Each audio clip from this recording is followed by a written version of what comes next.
இன்றைக்கி நம்ம வீடியோவில் ரவை தேங்காய் வச்சு சோமாஸ் செய்ய போகிறோம். அந்த சோமாஸ் பார்த்திங்கன்னா சின்ன குழந்தைங்கள்லேருந்து பெரியவங்களுக்கு ரொம்ப விரும்பி சாப்பிடுவாங்க.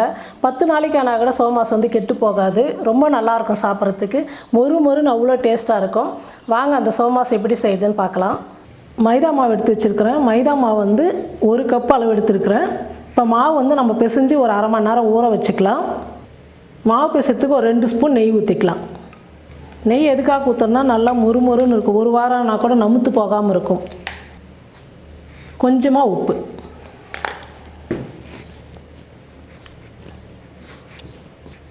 நெய் உப்பு சேர்த்து நல்லா மாவு இந்த மாதிரி பிசைஞ்சு விட்டுட்டு அதுக்கப்புறம் தண்ணி கொஞ்சம் கொஞ்சமாக ஊற்றி மாவு பிசைஞ்சிக்கலாம்.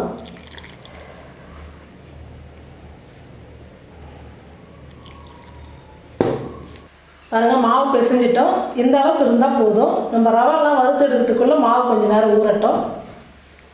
இந்த கப்பில் 1 கப்பு மைதா மாவு எடுத்தேன். அதே கப்பில் 1 கப்பு ரவை, 1 கப்பு சர்க்கரை மிக்சியில் போட்டு அரைச்சிக்கலாம். அது கூட 4 ஏலக்காய் போட்டு அரைச்சிக்கலாம்.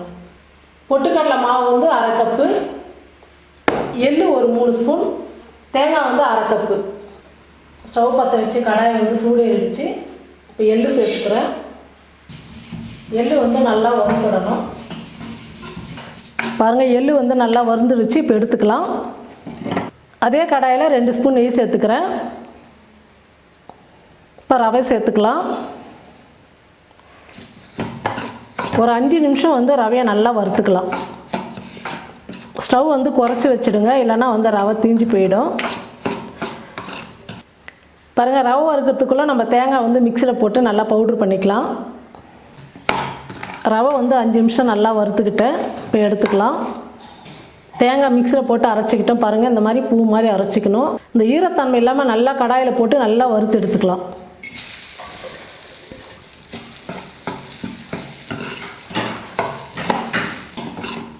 தேங்காய் பாருங்கள் நல்லா வறுந்துடுச்சு. இப்போ எடுத்து ரவையில் போட்டுக்கலாம். ரவை ஒரு பாத்திரத்தில் மாற்றிட்டேன். தேங்காவும் அது கூடவே சேர்த்துக்கலாம்.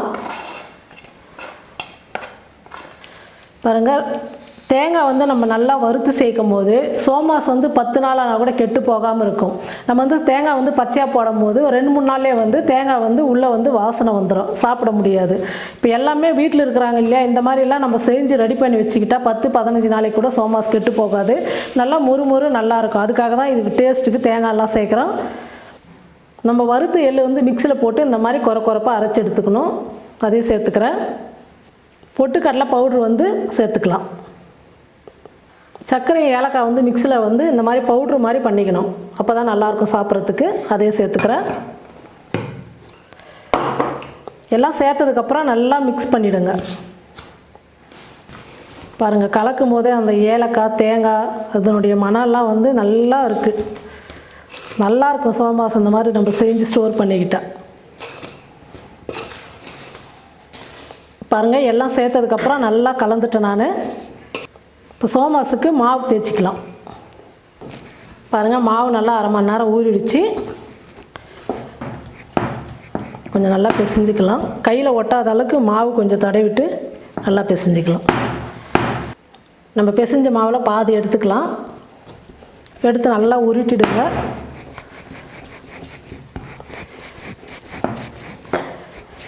இந்த மாதிரி பண்ணும்போது நமக்கு தேய்க்கிறதுக்கு நல்லா நைஸாக வரும். இப்போ சின்னதாக கட் பண்ணிக்கலாம்.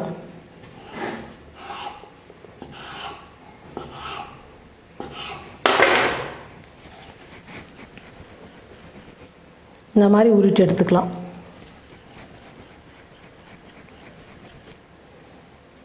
பாருங்கள், இந்த மாதிரி ஒரு உருண்டை எடுத்து நல்லா மாவில் கலந்து இப்படி எடுத்துக்கலாம். தேய்க்கிறதுக்கு நல்லா நைஸாக தேய்க்கணும். ரொம்ப கனமாக இருக்கக்கூடாது. எவ்வளோக்கு எவ்வளோ நைஸாக இருக்குதோ அப்போ தான் நல்லா மொறு நல்லாயிருக்கும். பாருங்கள், இந்த மாதிரி தேய்ச்சி எடுத்துக்கலாம். நீங்கள் பாத்திரம் வைக்கிற கடையில் போய் கேட்டிங்கன்னா சோமாஸ் அச்சு வேணும்னு கேட்டிங்கன்னா இந்த மாதிரி பிளாஸ்டிக்கில் இருக்குது. அலுமினியத்துலேயும் கெட்டியாக இருக்கும். எது வேணும்னாலும் நீங்கள் வாங்கிக்கோங்க. ரொம்ப ஈஸியாக இருக்கும் செய்யறதுக்கு. இந்த மாதிரி எண்ணெய் தொட்டுட்டு நல்லா தடவி விட்டுருங்க. ஒட்டாமல் வரத்துக்காக தான் நம்ம எண்ணெய் தடவுறோம். பூர் நல்லா வெளியே வராமல் இருக்கும். நம்ம தேய்ச்ச மாவு இது உள்ளே போட்டுக்கோங்க. அப்படி பாருங்கள், நம்ம கலந்து வச்சுருக்கிற பூரணை 1 ஸ்பூன் எடுத்துக்கலாம். இப்படி சென்டரில் வச்சுடுங்க.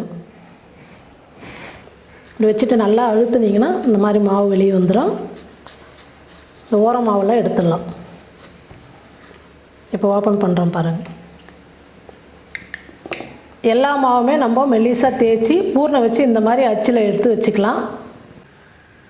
பாருங்கள், சோமாஸ் அச்சில் வச்சு இந்த மாதிரி நல்லா தேய்ச்சி எடுத்துக்கிட்டேன். இப்போ எண்ணெயில் பொரித்து எடுத்துக்கலாம்.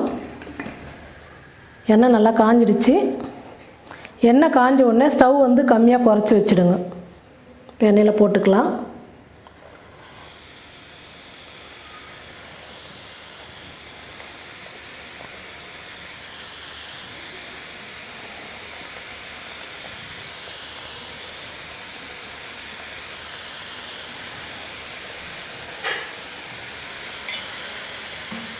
மேலே வந்து லேசாக இந்த மாதிரி எண்ணெய் முண்டு ஊற்றிக்குங்க. அப்போ தான் மேலே இருக்கிற மாவுலாம் நல்லா வெந்து வரும். ஒரு பக்கம் வெந்துடுச்சு. இப்போ திருப்பி போட்டுக்கலாம்.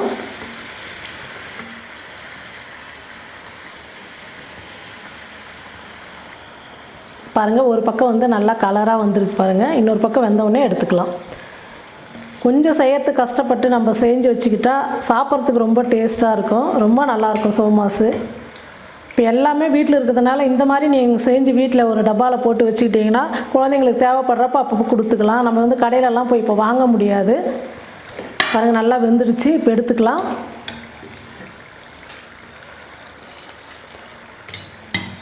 அதே சமயத்தில் இது வந்து எண்ணெயே இழுக்காது. நம்ம எந்த அளவுக்கு எண்ணெய் ஊற்றுறோமோ அந்த அளவுக்கு எண்ணெய் அப்படியே இருக்கும்.